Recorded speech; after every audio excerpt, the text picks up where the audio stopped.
இனிப்பு நீர் மத்தம் 2000 mg அக்கா சாப்பிட்டுக்கிட்டு இருந்தாங்க. சாப்பிடுறப்ப சுகர் வந்து 17க்கு மேல இருந்துச்சு. அப்ப அந்த டைம்ல பாத்தீங்கன்னா உடம்பு ரொம்ப சோர்வு, கால்ல மறுத்து போய் சுருக்குன்னு குத்திக்கிட்டு இருந்துச்சு. கால்ல அறுப்பு அவங்களுக்கு வந்துட்டு இனிப்பு அதிகமா இருக்குன்னு அர்த்தம். அப்படிதான் இருந்தாங்க அக்கா.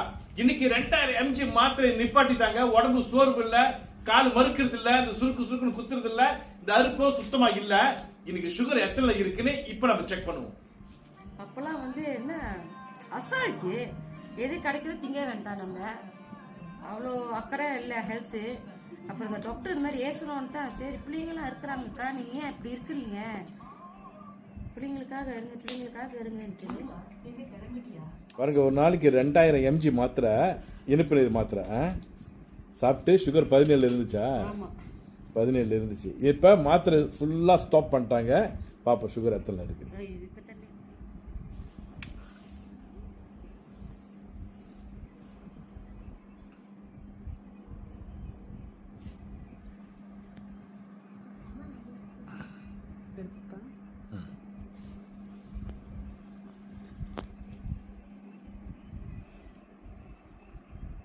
ஏழு 7.3.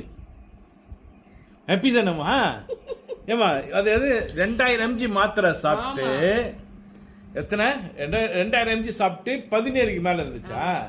இன்னைக்கு வந்து 2000 mg மாத்திரையே இல்லாம 7.3 அக்காவோட மாத்திரை சுத்தமா எடுக்கல. சோ 7.3. அந்த டைம்ல உடம்பு எப்படி இருந்துச்சு?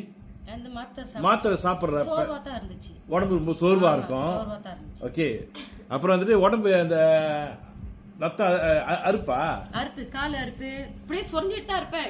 எங்க எல்லாம் அறுப்பு மாதிரி வரும், சொரிஞ்சிக்கிட்டு தான் இருப்பேன் நானு. அந்த மாதிரி கால் அறுப்பு, அப்புறம் காலில் ஊசி மாதிரி குத்துருது, அந்த மாதிரி. ஆனா இப்ப எல்லாம் குறைஞ்சிருச்சு.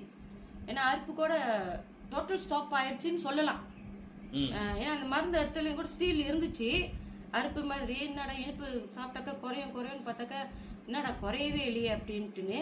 அப்புறம் தான் இது சாப்பிட்ட பிற்பாடு தான் ஐ கேன் ஃபீல் என்ன சொல்லுவாங்க, அந்த எக்ஸ்பீரியன்ஸ் என்னென்ன நம்ம உடம்புல இருந்துச்சு எல்லாம் குறைஞ்சிக்கிட்டு வருது போல அப்படின்ட்டு ஒரு ஃபுல் நம்பிக்கை. அந்த மாதிரி எனக்கு. இது எவ்வளவு நாள் எடுக்கிறீங்க? இது வந்து 3 weeks. 3 வாரம் ஆயில் ஃபுட் சாப்பிட்டு 2000 mg காலையில 1000 mg ராத்திரி 1000 mg மருந்து சாப்பிட்டு இருந்தவங்க இன்னைக்கு மாத்திரை மருந்துல விட்டுட்டாங்க. அந்த டைம்ல மருந்து சாப்பிட்றப்ப 17க்கு மேலயா 17க்கு மேல இருந்துச்சு. நம்ம ஆயில் ஃபுட் சாப்பிட்டு 3 வாரத்துல மருந்து நிப்பாட்டிட்டாங்க. இன்னைக்கு 7.3. உங்க கண்ணு முன்னாடியே ரிசல்ட் காட்டணுங்க. வா, இதுக்கப்புறம் இந்த மாத்திரை எழுதி என்ன நம்ம செய்யணும்? நீங்க அப்படியே குப்பை தொட்டில போட்டுருங்க. மருந்து மாத்திரையே தேவையில்லை. ஏன்னா மருந்து சாப்பிட்றவங்க உடம்பு எப்படி இருந்துச்சு? அறுப்பு, காலெல்லாம் மறுத்து போய் சுருக்குன்னு குத்திக்கிட்டு இருந்துச்சு. இன்னைக்கு எதுவுமே இல்ல. அக்கா மனசுல பட்டாம்பூச்சி பறக்குதான். அவங்கள சொன்னதுதான். ஏன் ஒரு இளமையான ஒரு ஃபீல், அவ்வளவு சந்தோஷமா இருக்காங்க. இந்த மாதிரி சந்தோஷத்தை உங்களுக்கு கிடைச்சிருங்க.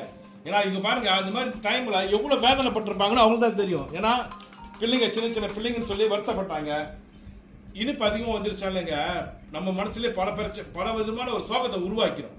உடம்பு சோர்வா இருக்கும், அசதியா இருக்கும். இந்த மாதிரி பிரச்சனை அவங்க பாதிக்கப்பட்டாங்க. ஆனா இன்னைக்கு அந்த சோர்வு இருக்காமா? இல்ல, இப்ப இல்ல. எப்படி இருக்கு உடம்பு? அதான் சொல்றேன், பட்டாம்பூச்சி பறக்குறேன். சோ இதே பட்டாம்பூச்சி உங்க மனசுலயும் பறக்கணும் அப்படின்னா இனிப்பில பாதிக்கப்பட்டவங்க கண்டிப்பா நம்ம ஆயில் ஃபுட் சாப்பிடுங்க. சுத்தமா நல்லா போயிருங்க. இன்னும் கையில புண்ணு சொன்னீங்களே, இதுவும் இந்த ஆயில் ஃபுட் சாப்பிட்டு தான் வந்து அந்த புண்ணு ஆறிடுச்சு. இதுக்கு முன்ன வந்து சிலை வச்சு போய் சிறன வலி சுருக்குன்னு குத்திட்டு இருந்துச்சு. இப்ப நல்ல பூர்ண குணமாயிருச்சு. இதுக்கு அவங்க மருந்து சாப்பிட்டாங்க, அந்த வீக்கத்தோட மருந்து, அப்புறம் வந்து ஆன்டிபயோட்டிக்கா இதெல்லாம் சாப்பிட்டாங்க. புண்ணு ஆறல. ஆயில் ஃபுட் எடுத்து சாப்பிட ஆரம்பிச்ச கையிட இந்த புண்ணுல ஆறிடுச்சுங்க. ஸோ அதே மாதிரி இனிப்பு நிலை புண்ணுல பாதிக்கப்படுறவங்களுக்கு நான் சொல்றேன், ஆயில் ஃபுட்டா சாப்பிட்டீங்கன்னா நாள்பட்ட புண்ணு எதுவாக இருந்தாலும் சுத்தமா ஆறிடுங்க. அது ஏற்கனவே நிறைய டெஸ்ட் பண்ணி நம்ம கொடுத்துருக்கோம். இவங்க அதுக்கு ஒரு ப்ரூவனான டெஸ்ட் பண்ணி. அக்கா எங்க இருக்காங்கன்னா புச்சம் கிண்டாரால. இதெல்லாம் பொய்யான ஒரு விஷயமே கிடையாது, உண்மையான ஒரு விஷயம். ஸோ இவங்க தெரிஞ்சவங்களுக்கு தெரியும் இவங்க இனிப்பு நிலை எந்த அளவுக்கு பாதிக்கப்பட்டிருப்பாங்க, இனிப்பு எத்தனை வருஷம் இருந்துச்சுன்னு. ஆனா இன்னைக்கு பாத்தீங்கன்னா ரொம்ப ப்ரூவனாவே உங்க முன்னுக்கே நம்ம செக் பண்ணி கொடுத்துருக்கோங்க. வெளியே வந்துட்டு 1000 வெள்ளி 2000 வெள்ளி 3000 வெள்ளி பேக்கேஜ்ல நிறைய பேர் ஏமாந்துக்கிட்டு தான் இருக்காங்க. வெறும் 45 வெள்ளிக்கு ஆயில் ஃபுட் சிறுதானிய உணவு வெறும் 45 வெள்ளி தான் உங்க சுகரை சுத்தமா இல்லாமக்கி உடம்பை சீராக்கி உங்க உடம்பை ஆரோக்கியமா வச்சுக்கோங்க. யார் யாரெல்லாம் பாதிக்கப்பட்டிருக்கீங்களோ தயவு செஞ்சு வாங்கி சாப்பிடுங்க. உங்களுக்கும் அக்கா மாதிரி பாருங்க எவ்வளவு பிரகாசமா இருக்காங்க அக்கா, அதே பிரகாசத்தோட நீங்களும் இருப்பீங்க.